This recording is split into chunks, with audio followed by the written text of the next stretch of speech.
Ladies and gentlemen, imagine the noon of the 12th, a mere 40 seconds that turned the page. It was the moment when a storm erupted as the United States, together with Israel, delivered a flank strike against the Tehran government. Mr. Trump uttered the final verdict for Iran, asserting that he would wipe them out completely. Israel was gearing up for about 1,000 strikes aimed directly at Tehran's associates. Despite the gunfire, Iran continued to steadily ship around 12 million barrels of crude oil to China. Meanwhile, Ukrainian President Zelensky sharply pushed back against some remarks from the head of the United States. The events unfolded in just 40 seconds, as Operation Epic Fury completely rewrote the playbook for aerial warfare. Never before had a bombing run hit with such intensity as the Operation Epic Fury storm, executed by American and Israeli forces targeting Iran from the 28th of February 2026. A senior IDF commander whispered to a newspaper on Wednesday that the elimination of former Supreme Leader Ayatollah Ali Khamenei, along with the top military leadership of Iran and the Islamic Revolutionary Guard Corps on the very first day of the campaign, was an unbelievable pivot, where all aerial firepower and IDF intelligence assets combined to reshape history. At first glance, it seemed quite ordinary. This commander recounted that finishing the targets in just half a minute was made possible by a massive coordinated bombing meticulously planned over several months. Picture 8:15 a.m. on February 28. Exactly 40 seconds passed, and from former Supreme Leader Ayatollah Ali Khamenei, IRGC Chief Mohammad Pakpour, Military Commander Syed Abdulrahim Musavi, Defense Minister Aziz Nasserzadeh, National Security Council Secretary Ali Akbar Ahmadian, down to the senior aides who had followed Khamenei for years, and about 35 other top figures, all were wiped out. But the story didn't stop there. Israel's aerial fleet that day included F-16S, F-35S, F-15S, and several other aircraft, of course with American involvement. The Israeli Defense Forces revealed that the combination of air firepower and deployed ordnance on the first day, including targeted strikes and wide-area bombardments of Iran's air defenses and ballistic missile depots, was unprecedented, outmatching any previous display of Israeli weaponry used to intimidate adversaries. The senior officer insisted that when you field around 200 fighters loaded with smart munitions, plowing over 1,500 kilometers just to strike hundreds of targets in the blink of an eye, the result leaves the Iranian forces in complete disarray. The surprise strikes inflicted terrifying damage with extreme precision. It sounds simple. With close coordination from U.S. forces, this bombardment became a swift yet extremely fierce aerial clash. F-16S tore through the skies and retreated from Iran in the first days of combat, barely pausing to breathe while maintaining survival in heavy missions. In the following days, most of these aircraft completed 9 to 10 sorties over Iran, each flight consuming 5 to 8 hours of back-and-forth operations.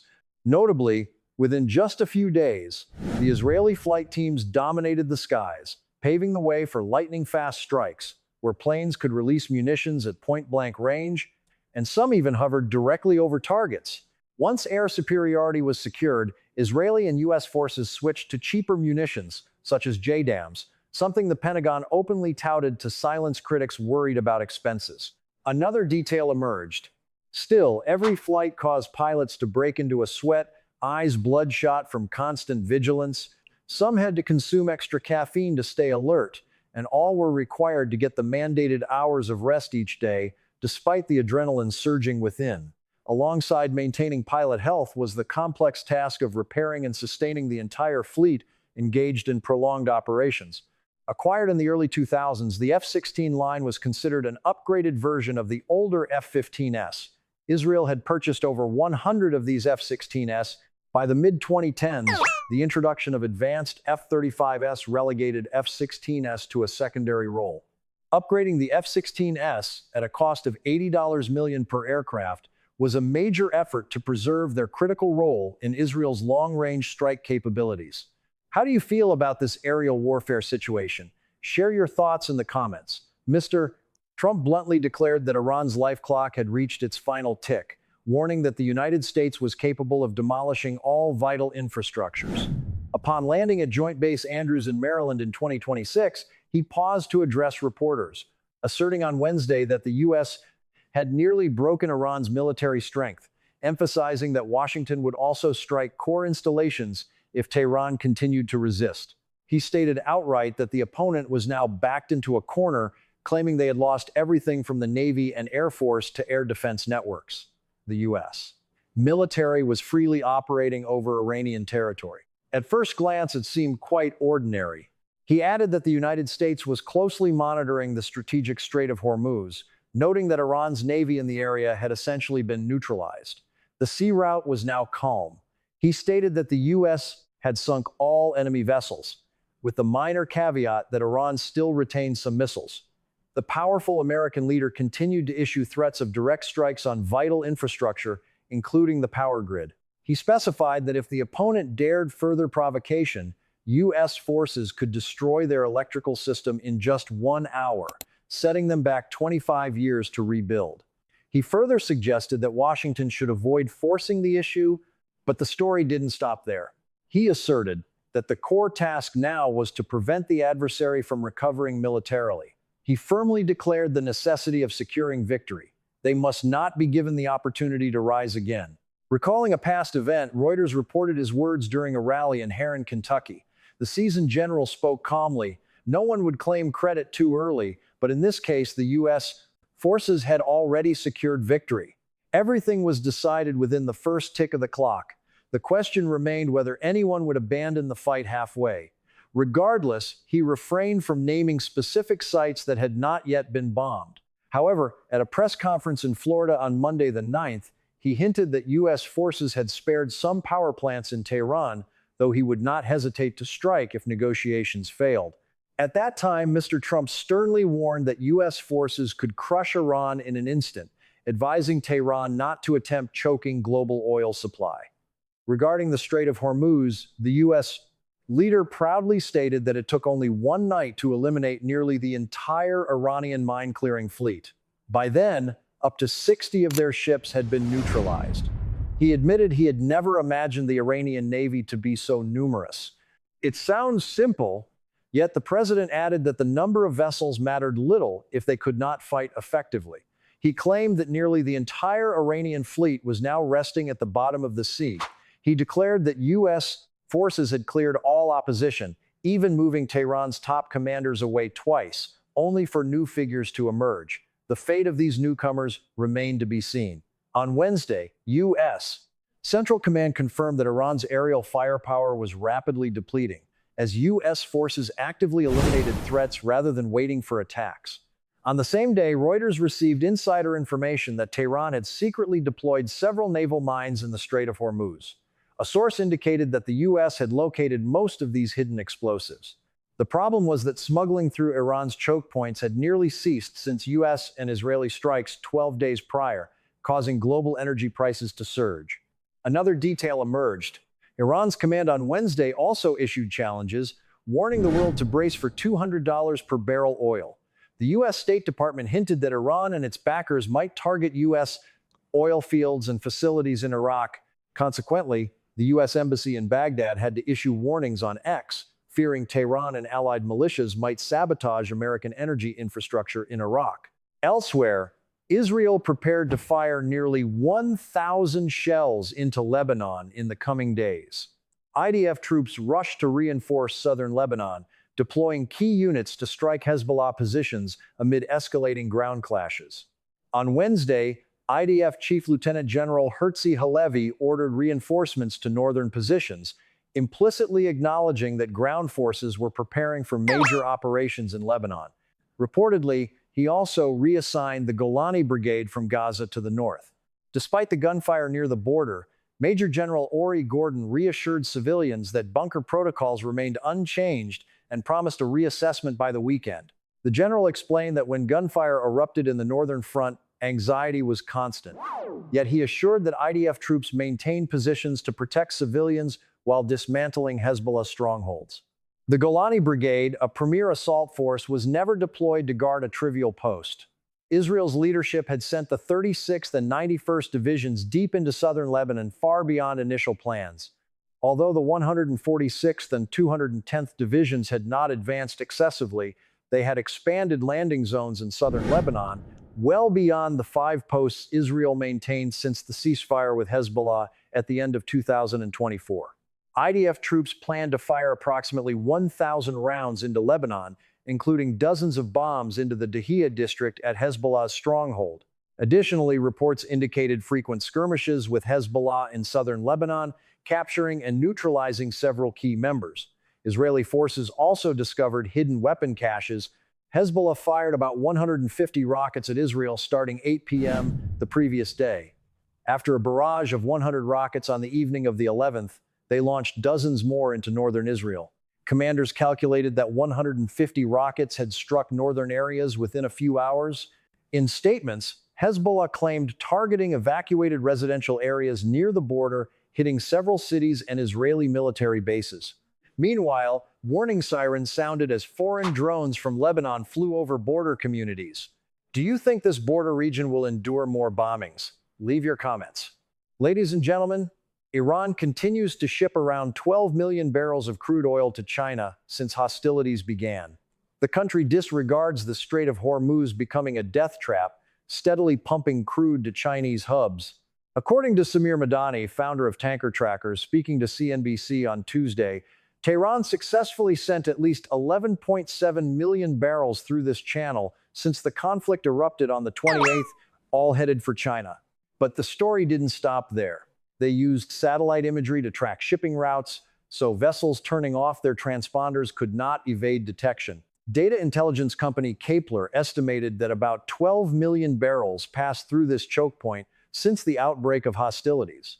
Amid the confrontation, Iran reopened the port of Jask on the Oman Sea as an alternative route to avoid relying solely on the Strait of Hormuz.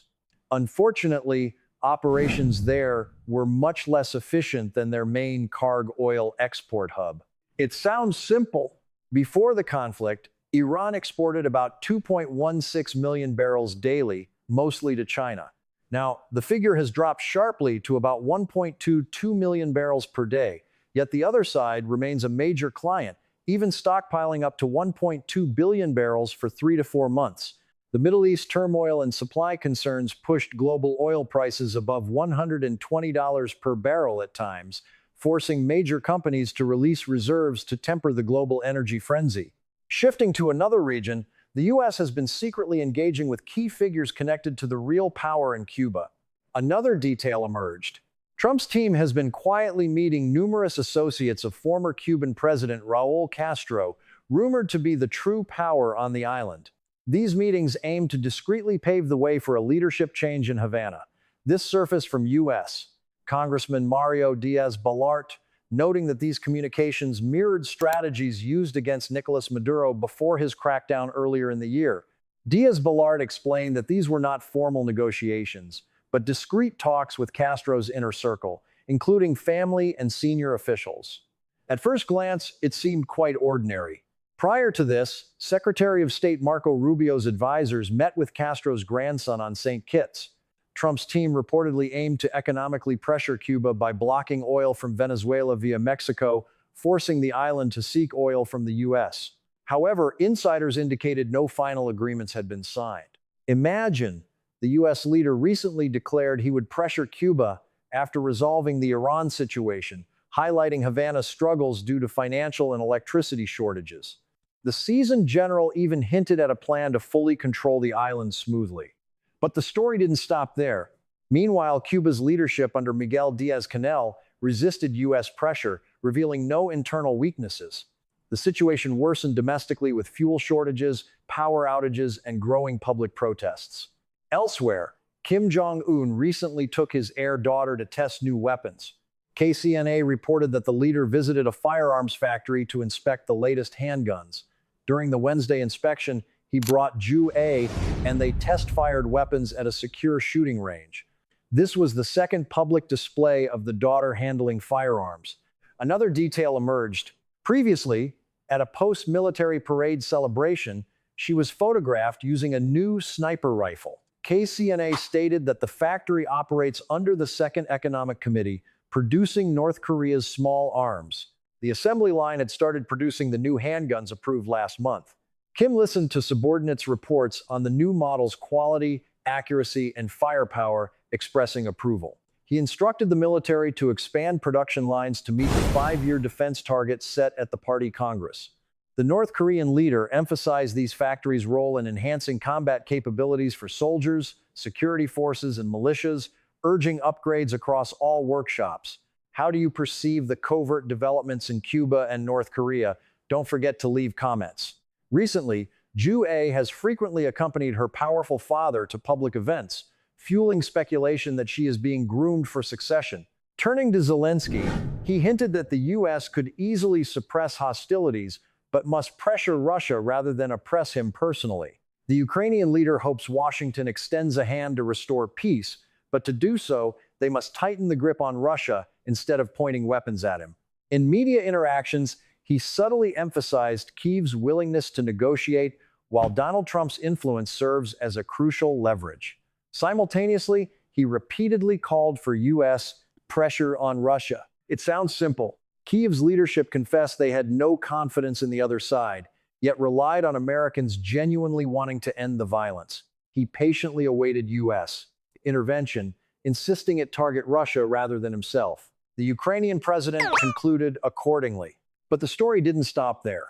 These candid remarks surfaced just a week after Trump, frustrated, urged Zelensky to finalize negotiations. The U.S. general bluntly stated he trusted Putin's desire for a ceasefire more than Zelensky's, yet had no evidence. He assumed the other side was ready to seal the deal. These were Trump's words. At first glance, it seemed quite ordinary. Since returning to the White House, Trump has repeatedly kept Kyiv and European allies on edge, alternating between defending opponents and accusing Zelensky of authoritarianism, even attributing the conflict's ignition to him. Despite disputes, when meeting his junior aides in December, it emerged that Washington had provided some security guarantees to Ukraine, seen as a preliminary step for ceasefire documents. However, to Zelensky, these promises remained ambiguous. Another detail emerged. He poured out his heart, noting that this impasse was critical for them, yet no one would give a decisive approval. The Ukrainian leader contemplated. Once a White House official directly asked if he believed U.S. protective measures were stronger than NATO's. He replied that it clearly depended on the U.S., with divine intervention helping if they received an umbrella even bigger than NATO. The issue remains whether upheaval would occur once he leaves office. People anxiously wonder about the situation when he relinquishes power. Zelensky fully expressed these concerns. It sounds simple. He cautiously noted that these protective measures require congressional and U.S. Capitol approval to bind successors from reneging. Separately, Brink mentioned a recent encounter with close Russian associates. On the morning of the 12th, Trump's envoy Steve R.C. reported back about a meeting with Russian officials led by Kirill Dmitriev. On his social media, a source stated that in Florida, the Russian group led by Kirill met with U.S. counterparts, including White House advisors. However, the source remained silent about the negotiation dynamics. Before the encounter, he anticipated a potential table-flipping confrontation amidst ongoing firefights in Ukraine. Do you think this chess game will truly conclude? Leave your comments.